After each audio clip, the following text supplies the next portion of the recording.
para sa mga SSS pensioners na may date of contingency na 16 to last day of the month, mas pinaaga na po ang pag-release ng inyong buwanang pensyon ngayong Biyernes na po, March 15, 2024. Mayroon bang pagbabago at may dagdag 1,000 pesos na ba dito sa second tranche pension increase para sa mga SSS pensioners? Yan ang ating aalamin sa video na ito.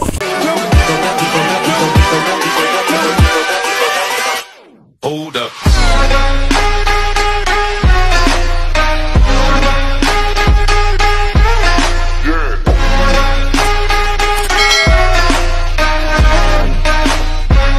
Hello mga ka-vlogs, saan ka mang dako sa mundo, welcome dito sa aking YouTube channel. And kung bago ka pa lang dito at nais mo mga informative content na andito sa aking channel, ay maaari niyo pong i-click ang ating subscribe button na nasa baba pagkatapos mong panoorin ang video na to, and maaari kang maging miyembro dito sa aking YouTube channel sa pamamagitan ng pag-click ng join button na nasa baba. Mamili ka ng mga perks na gusto mo mga ka-vlogs.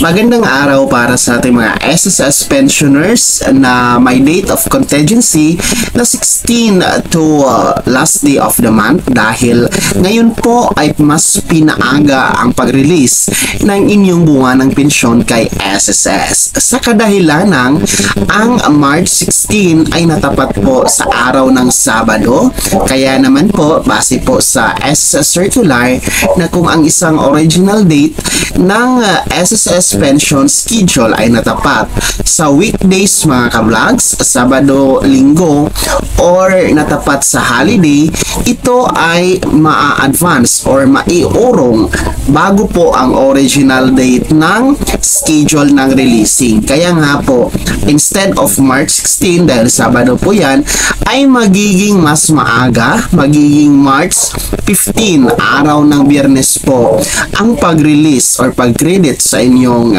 respective bank mga ka-vlogs dito sa inyong buwanang pensyon mula kay SSS. Kaya naman aabangan nyo ngayong Biyernes mga ka-vlogs, March 15, no, ang pag-credit dyan sa inyong disbursement bank para sa inyong mga buwanang pensyon, no, para sa ating mga retirement pensioner, survivor or death pensioner, no, total disability pensioner, or children dependent under guardianship pensioner. Sa mga nagtatanong kung may karagdagang dagdag sa matatanggap na pensyon ngayong March 15, wala pa po mga ka-vlogs, no? Lilinawin natin, wala pa pong dagdag, wala pa ang second tranche na 1,000 pension increase na inaantay po ng ating mga SSS pensioners. So kung ano po yung mga natatanggap nyo na pensyon, no, monthly, ganun pa rin po, walang pagbabago ang inyong matatanggap mga ka-vlogs. So yung 1,000 pesos SSS pension increase sa second tranche ay kasalukuyan pa pong pag-aaralan or pinag-aaralan ng pamunuan ng SSS kung paano nga po ito maibigay or ibigay po para sa mga SSS pensioners. So, yan po ang ating dalangin na talagang maibigay na talaga madaling panahon, no, itong second tranche 1,000 pesos increase. Pero ngayon po, no, sa March 15, ngayong Biyernes na po yan, ay wala pa po, no, wala pang pagbabago, walang dagdag sa inyong matatanggap na buwanang pensyon mula kay SSS. So, malinaw tayo dyan. And paalala nga din po para sa ating mga SSS pensioners na may edad 80 years old pataas na naninirahan ka man dito sa Pilipinas or nasa abroad, required na po kayo na magpa-annual confirmation of pensioners or ACOP mga ka-vlogs. So yan po ang SSS Circular 2023-013 na nire-required na po na magpa-ACOP ang may edad 80 pataas mga ka-vlogs, no? It's either Kung kayo man ay retirement pensioner, total disability pensioner, death or surviving pensioner, children dependent under guardianship, ay basta 80 years old pataas mga ka-vlogs ay nangangailangan na magpa-akop. So ang schedule ng akop naman po mga ka-vlogs or compliance ng akop para po sa retirement pensioner and total disability pensioner ay ang buwan ng kapanganakan, birth month po ng SSS member. Para po sa mga SSS total disability pensioner, no, and SSS retirement pensioner, yan, magkasabay kayo, no, pareho lang naman na birth month yung schedule ng compliance ng inyong AKO. For SSS death or surviving pensioner ay doon naman po sa buwan ng kapanganakan or birth month ng namatay na miyembro ni SSS or namatay na SSS pensioner. Yung birth month niya, yun yung schedule ng pagpapaakop nyo. Para naman po sa mga dependent children under guardianship, no, ganun pa rin po doon sa birth month or buwan ng kapanganakan ng SSS member or yung namatay na SSS pensioner. So, yun po yung schedule ng compliance ng AKOP mga ka-vlogs.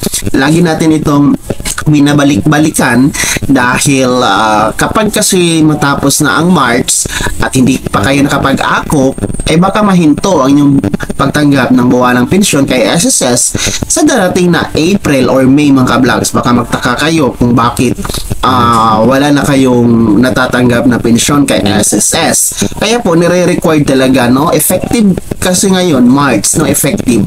Kung ang birth month po is March, ayan, nagpa-akop na kayo. So paano po yung birth month ha? Doon tayo magpa annual confirmation of pensioners or AKOP mga ka-vlogs. So para naman hindi maapektuhan ang yung pagtanggap ng buwan ng pensyon kay SSS, kasi mahirap po pag nahinto yun mga ka-vlogs, no, kasi magpapa-akop kayo and then mag-antay kayo ng dalawa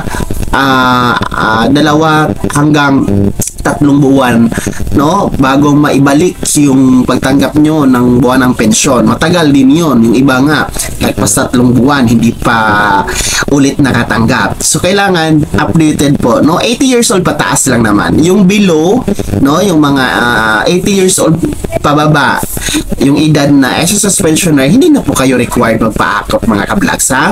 And then ang pagpapa-akop ay pwede po tayo online, no, pwede tayo file through email. I-email nyo lamang po ang inyong mga requirements kay SSS, no.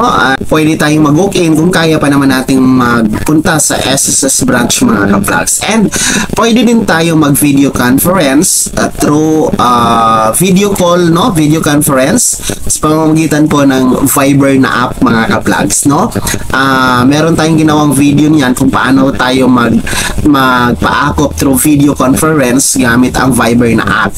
Ilalagay ko na lang po yung link sa description ng video na to sa mga hindi pa nakapanood, no, paano mag-request ng video conference, no, kay SSS para mag-file ng AKOP. So para lang naman yan sa mga busy, no, hindi makapunta sa SSS branch mga vlogs or yung mga nasa abroad. So muli po, para sa mga SSS pensioner na may date of contingency na 16 to last day of the month, mas pinaaga po, no, ngayong Biyernes na, mas pinaaga ang inyong pagtanggap ng buwan ng pensyon ngayong March.